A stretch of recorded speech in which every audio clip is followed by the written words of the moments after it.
Deputy President, thank you very much. You are the keynote address speaker today. May I give you the platform with great honor. Deputy President.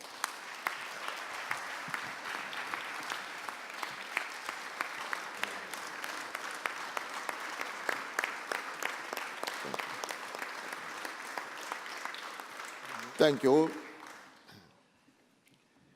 Thank you very much, Program Director and Chairperson of the National Council of Provinces, Honorable Mninwa Mahlangu, for your kind words of welcome. Chairperson of the National Council of Provinces, I suggest we leave matters of soccer to the next generation.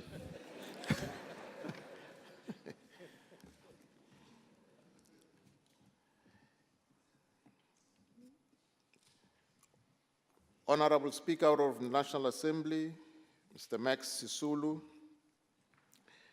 President of the European Union Parliament, His Excellency Martin Schulz, Your Excellency Ambassador van der Geer,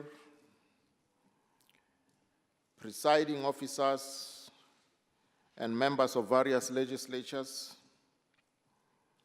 Your Excellencies, members of the Diplomatic Corps,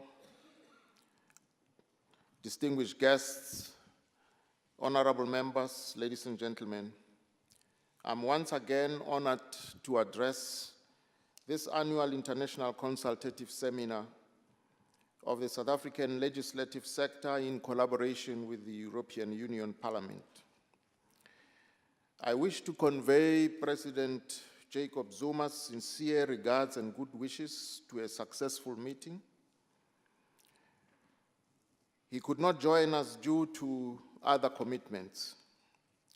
We wish to welcome all of our international guests and trust that you are enjoying your stay with us.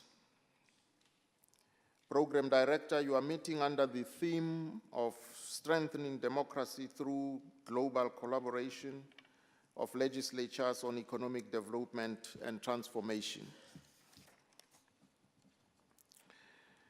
The mutually enriching relationship between the European Union Parliament and the South African legislative sector is a good example of what can be achieved when legislatures collaborate and share their knowledge and best practice in strengthening democracy, thus contributing to the development and transformation of society. Legislatures have a responsibility to work collaboratively with the executive to address some of the immediate challenges that relate to the economic development and transformation of the economy to ensure long-term prosperity. This collaboration and deeper involvement is necessary for improving oversight and monitoring over the executive in a mutually reinforcing way. As such, our legislatures must grapple with the complex economic policy options that are available to assist in unlocking the country's growth potential. Therefore, we cannot emphasize enough the overarching need for better training of members. This task requires urgent intervention, and we hope the seminar will debate this extensively and identify the optimal skill sets needed.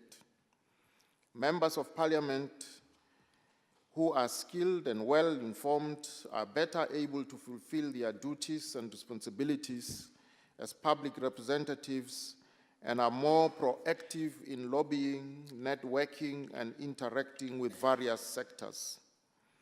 It is also necessary to improve the institutional capacity of legislatures in the area of human resources, maximize the existing research capacity, and strengthen the legislature's ability to conduct in-depth investigations. This will help to enhance the legislature's ability to exercise its authority independently and make it more accessible, thereby enabling it to make more meaningful contributions to economic policy. Program Director, we are now beginning to see signs of economic recovery from the 2008 financial crisis. Over the last 6 months, policymakers managed to diffuse two of the largest short-term risks to global economic recovery: the threat of a breakup of the Eurozone and a sharp fiscal contraction in the United States of America. It is now much clearer that the United States, Europe, and other countries are lifting themselves out of the recessions because of decisive and bold actions that were supported by their legislatures. Similarly, the South African legislative sector must effectively discharge its duty to facilitate consensus which will lead to synergies. As such, I am confident that working collaboratively with the executive, business, civil society, and the general public, we will be able to foster better economic development and transformation. Ladies and gentlemen, our country is well renowned for its commitment to human rights and for having one of the most progressive constitutions. However, these rights mean very little if we do not have a growing economy in which the people of South Africa are able to participate meaningfully. Whilst successes have been achieved in reducing poverty in South Africa, especially through the social assistance program, and more needs to be done to enable people to lift themselves out of poverty and participate in the economy. Statistics South Africa has recently announced an increase in official unemployment, with the rates having increased by 0.3 of a percentage point to 25.2% in the first quarter of 2013. However, this increase attributed to the number of new entrants like school leavers and university graduates seeking employment in the first quarter of the year. Acutely aware of the need to improve these conditions, government has adopted a range of strategies which include, among others, addressing the skills shortage and correcting problems in the education system, addressing labor market constraints and improving employment, building strategic socio-economic infrastructure, providing regulatory certainty, and professionalizing the public service to increase accountability. We trust that you will discuss these and other programs with the aim of improving the supporting what the executive has already committed to. As defined in the Constitution, the National Assembly of Parliament is, and I quote, elected to represent the people and to ensure government of the people under the Constitution. It does this by, among others, providing a forum for public consideration of issues, by passing legislation, and by scrutinizing and overseeing executive action, close quote. The provincial legislatures play a role similar to the National Assembly on a provincial level of passing legislation on matters of provincial competence and scrutinizing and overseeing provincial executive actions. Similarly, the Constitution defines the National Council of Provinces as representing the provinces to ensure that provincial interests are taken into account in the national sphere of government. It does this by participating in the national legislative process and providing a forum for public consideration of issues affecting the provinces.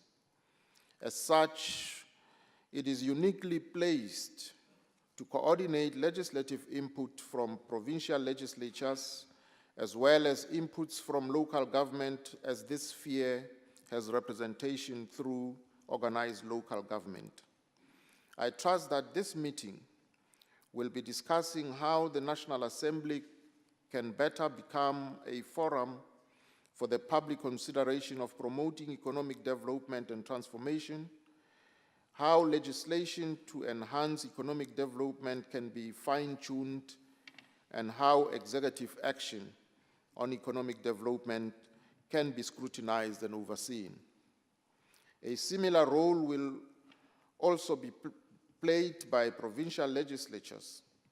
I hope that this seminar takes this further by discussing the role of legislatures in enhancing economic transformation, especially as it relates to implementation across the three spheres of government.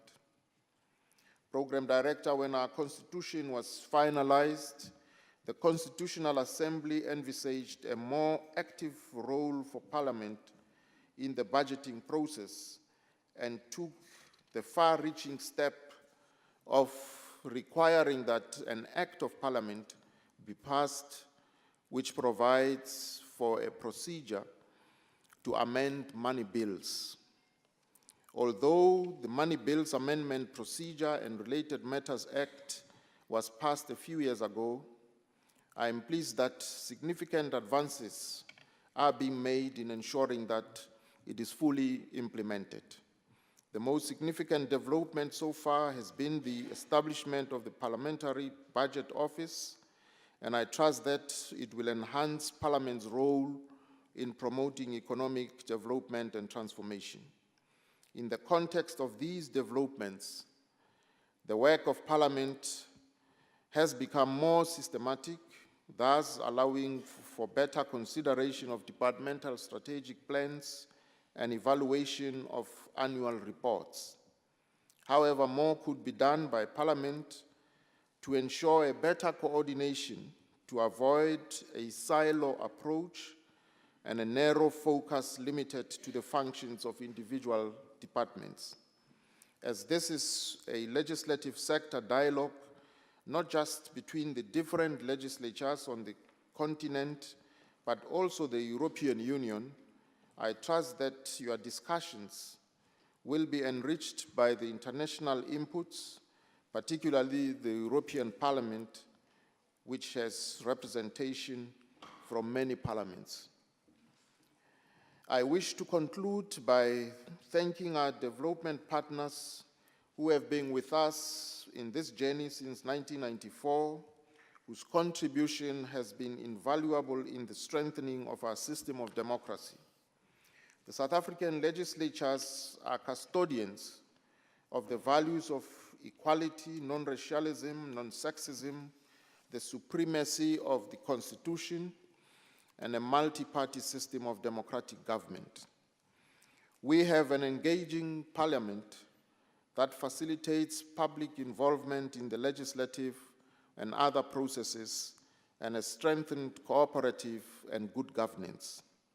Overall, legislatures are seen as key institutions of democracy that hold governments accountable, but they themselves are accountable to all South Africans. With these few words, I wish you a successful and productive seminar and look forward to receiving feedback on your deliberations and resolutions. Asante sana, I thank you for your attention.